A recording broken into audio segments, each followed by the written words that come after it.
Hello guys, welcome to my YouTube channel. आज हम करने वाले हैं क्लासिफिकेशन और टाइप्स ऑफ शेयर कैपिटल।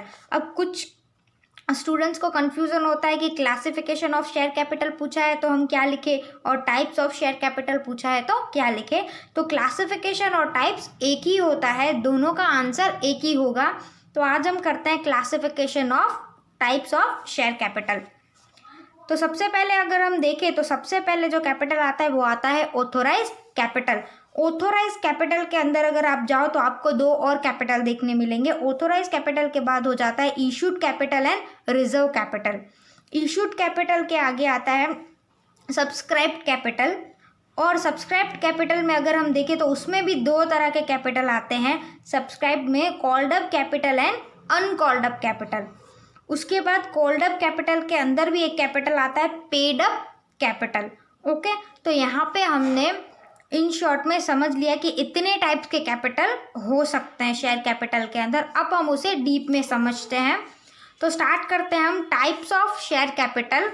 सबसे पहले आता है ऑथोराइज कैपिटल। अब ऑथोराइज कैपिटल है, उसके तीन नाम है। उसे आप ऑथोराइज भी बोल सकते हो, नॉमिनल कैपिटल भी बोल सकते हो और रजिस्टर कैपिटल भी बोल सकते हो। कैसे? तो the maximum amount which a company can accumulated by share capital during its life time is called authorise capital. अब यहाँ पे कंपनी क्या करती है, मैक्सिमम अमाउंट जो कंपनी स्टार्ट होती है ना तभी डिसाइड की जाती है और उस अमाउंट के अंदर रह के कंपनी को अपने शेयर्स इशू करने होते हैं, वो उससे ज़्यादा नहीं कर सकती है। तो इसीलिए वो क्या करती है, द मैक्सिमम अमाउंट विच, सबसे ज़्यादा मैक्सिमम अमाउंट जो वो लाइफ टाइम तक रखेगी और उसके अंदर वो चेंजेस नहीं, और उसके अंदर वो इशूड कैपिटल करेगी। इशूड कैपिटल उसके अंदर से ही करेगी, वो ऑथराइज कैपिटल के अंदर से। तो लाइफ टाइम वो अपनी एक मैक्सिमम अमाउंट डिसाइड करके रखेगी। It is a stated in the memorandum of association. अब वो कहाँ पे स्टेट किया जाता है, तो वो अपने मेमोरेंडम ऑफ एसोसिएशन यानी MOA में दिखाया जाता है। Also stated at the time of registration. और कहाँ पे दिखाएगी वो, जब वो रजिस्ट्रार के पास कंपनी को रजिस्ट्रेशन करवा रही होगी तभी वो अपने ऑथोराइज कैपिटल को शो करेगी। Hence is called registered capital. तो इसे हम क्या बोल सकते हैं, रजिस्टर्ड कैपिटल भी बोल सकते हैं। Authorise capital is also called nominal capital. अब नॉमिनल कैपिटल भी बोला जा सकता है। एग्जाम्पल देखें तो authorise capital of ABC limited is 10 lakh rupees divided into 1 lakh equity shares of ₹10 each। अब यहाँ पे ऑथोराइज कैपिटल कंपनी की कितनी हो गई, 10 लाख रुपीज़। कैसे 10 लाख रुपीज़, तो कितने शेयर्स हैं उसके, 1 लाख इक्विटी शेयर्स है जिसमें एक शेयर की कीमत कितनी होगी उसकी 10 रुपीज़।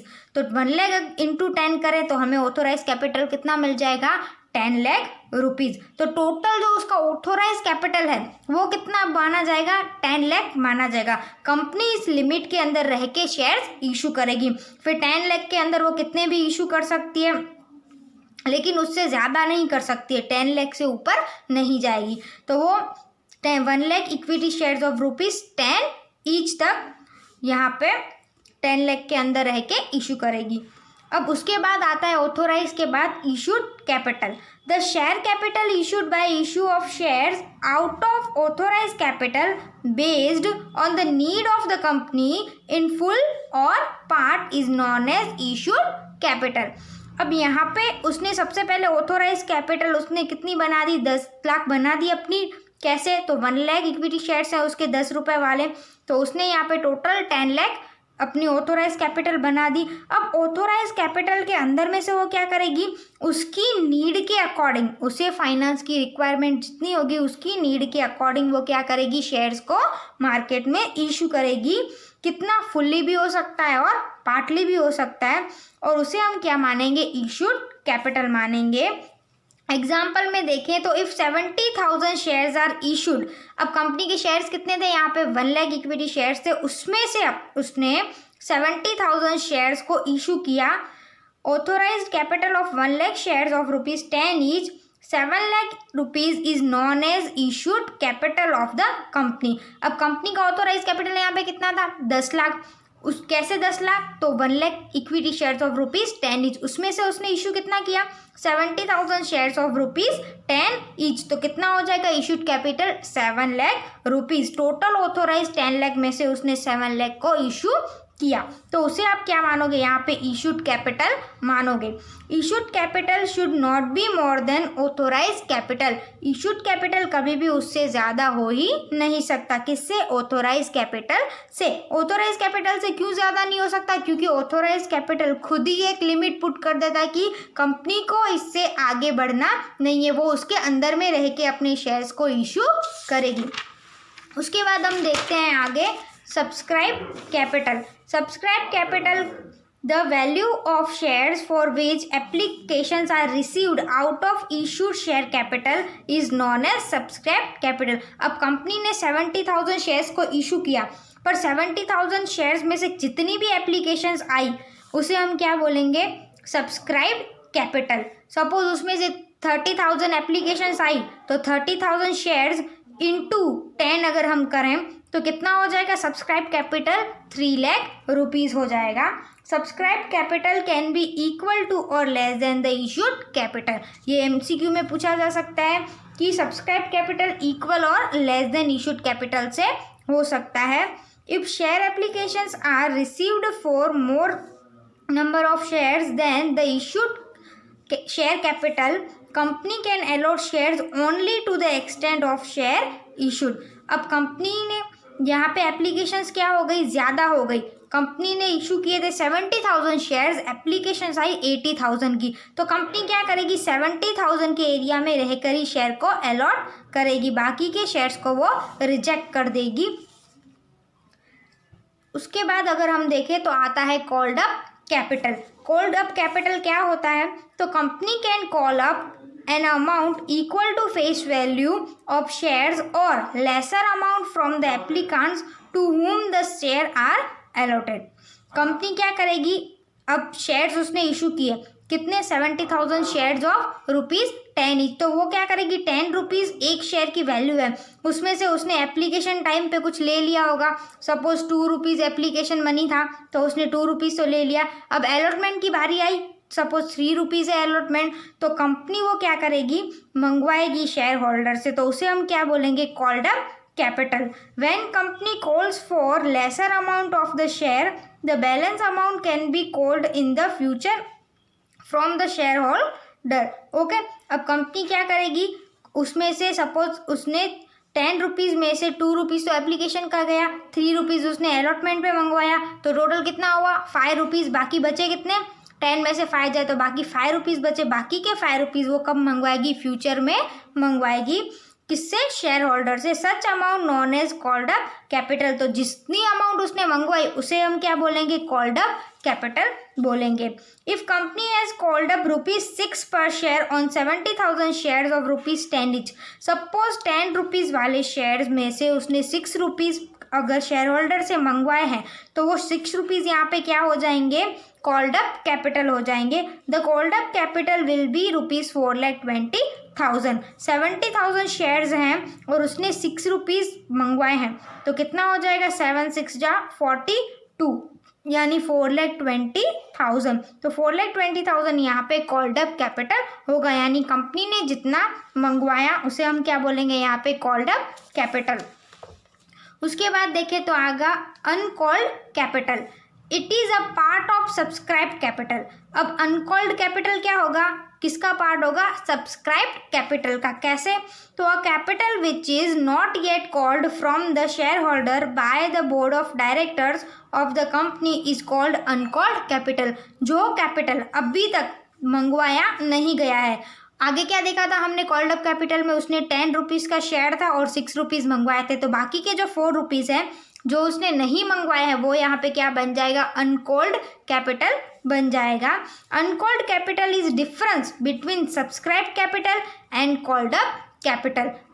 अनकॉल्ड यहाँ पे क्या होगा, किसका डिफरेंस बनेगा, तो जो सब्सक्राइब कैपिटल था यानी 10 रुपीज़ और जो कॉल्ड अप कैपिटल था यानी 6 रुपीज़, उन दोनों के बीच का डिफरेंस। तो अगर मैं 10 में से 6 को निकाल दूँ तो कितना बन जाएगा यहाँ पे अनकॉल्ड कैपिटल, 4 रुपीज़। एग्जाम्पल अगर हम देखें तो if the company has called for ₹6 per share on a share of face value of ₹10 each, then 4 per share is considered as uncalled capital। जो मैंने बोला कि ₹10 के शेयर में से अगर वो ₹6 मंगवा रही है, कॉल्ड अप कैपिटल है, तो जो बचा वो क्या होगा, बाकी का अनकॉल्ड कैपिटल होगा। आगे देखें तो आता है paid up capital. The amount received by the company from shareholders out of called up capital is known as paid up capital। अब कंपनी ने यहाँ पे क्या किया, amount received by the company from share holders out of called up capital is known as paid up capital.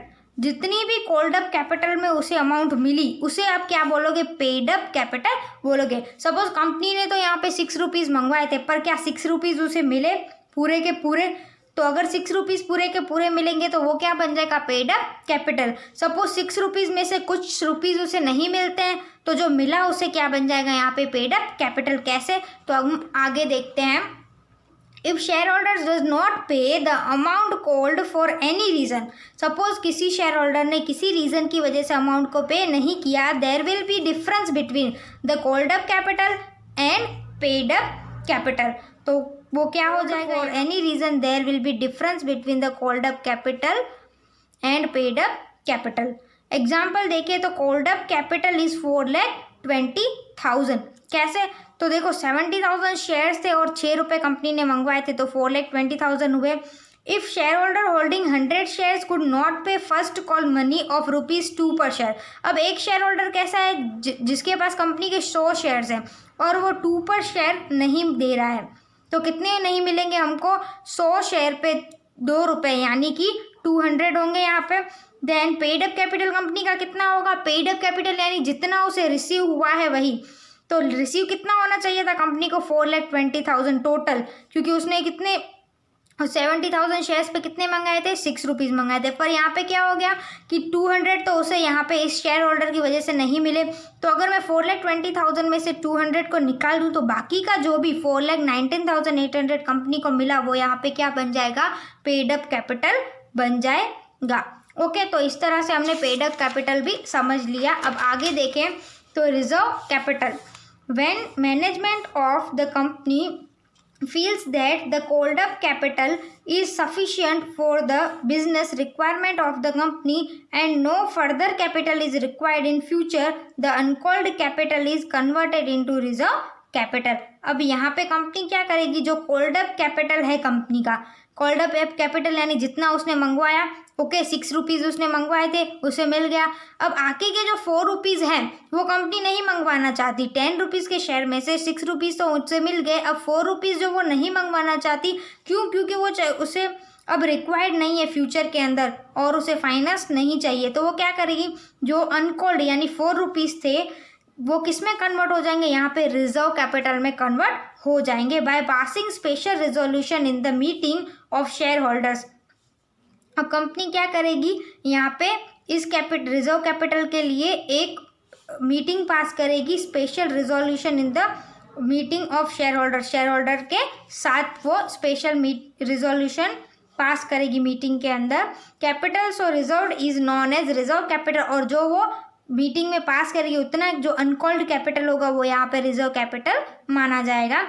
Such reserve capital can be called up from share holders only when the company goes to liquidation. अब क्या करना चाहेगी, ये जो reserve capital था ₹4 का, वो company चाहती है अभी उसे चाहिए, तो वो कब मंगवा सकती है, कॉल्ड अप कैसे कब कर सकती है, तो ओनली टाइम ऑफ लिक्विडेशन। अगर वो कंपनी लिक्विडेशन की पोजीशन में आ गई है तो वो रिजर्व कैपिटल को कॉल्ड अप कैपिटल करके मंगवा सकती है, उसे उसमें यूटिलाइज कर सकती है।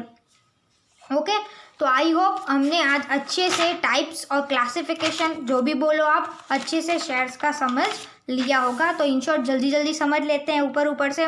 तो ऑथोराइज कैपिटल किसको बोलोगे, एक लिमिट क्या हो जाएगी, यहाँ पे कंपनी ने पहले से लिमिट डिसाइड करके रखी। सपोज यहाँ पे मैंने 1 लाख की लिमिट बना दी, ओके 10 लाख की लिमिट बना दी है। कैसे, तो यहाँ पे मेरे शेयर्स है 1 lakh rupees into 10 each, okay. तो ये क्या होगी, मेरी ऑथोराइज कैपिटल हो जाएगा कि मैं 10 लाख से ज़्यादा नहीं इशू कर सकती। उसके बाद क्या आ जाएगा, इशूड कैपिटल। अब मैंने इस 1 लाख में से कुछ शेयर्स यानी 70,000 शेयर्स को मैंने यहाँ पे इशू कर दिया, तो वो क्या बन जाएगा मेरा इशूड कैपिटल। इंटू 10 करेंगे तो कितना आ जाएगा यहाँ पे 7 लाख रुपीज़, वो मेरा इशूड कैपिटल हो जाएगा। रिजर्व कैपिटल की बात करें, रिजर्व कैपिटल किसको बोलेंगे, जो अनकॉल्ड कैपिटल होगा और कंपनी नहीं चाहेगी, अब फ्यूचर में उसे रिक्वायरमेंट नहीं है, जो 10 रुपीज़ का शेयर था उसमें से उसने 6 रुपीज़ मंगवा ली, अब 4 की रिक्वायरमेंट नहीं है, तो वो क्या करेगी, उसको रिजर्व कैपिटल में डाल देगी। उसके बाद अगर हम देखें सब्सक्राइब कैपिटल, सब्सक्राइब कैपिटल यानी जितनी उसे एप्लीकेशंस रिसीव हुई उसे हम क्या बोलेंगे, सब्सक्राइब कैपिटल। उसके बाद हम देखेंगे called up capital, called up capital यानी कंपनी ने जितना मंगवाया, सपोज यहाँ पे 6 रुपीज़ मंगवाया तो 70,000 शेयर्स पे 6 रुपीज़ यानी कि 4,20,000 यहाँ पे कंपनी का क्या हो जाएगा, कॉल्ड अप कैपिटल। बाकी का 4 रुपीज़ उसने जो नहीं मंगवाया वो क्या हो जाएगा, अनकॉल्ड कैपिटल। तो अगर मैं 70,000 शेयर्स पे 4 रुपीज़ के अकॉर्डिंग करूँ तो 7 4 जा 28, तो यानी यहाँ पे 2,80,000 जो कंपनी का होगा वो क्या हो जाएगा, अनकॉल्ड कैपिटल। 70,000 शेयर्स इंटू 4 यानी 2,80,000। उसके बाद अगर हम देखें तो paid up capital, paid up capital क्या होगा, जितना कॉल्ड अप कैपिटल में रिसीव हुआ होगा वो यहाँ पे क्या माना जाएगा, पेड अप कैपिटल। सपोज एक शेयर होल्डर ने यहाँ पे 200 नहीं दिए हैं तो क्या हो जाएगा, टोटल कॉल्ड अप कैपिटल था मेरा 4,20,000, उसमें से जो मुझे नहीं मिला है उसको लेस करने के बाद जो अमाउंट बचती है यानी कि 4,19,800 वो यहाँ पे मेरा क्या हो जाएगा, पेड अप कैपिटल। ओके, तो आई होप अच्छे से हमने आज क्लासिफिकेशन और शेयर कैपिटल को समझ लिया होगा। मिलते हैं अगले वीडियो में। Thank you so much.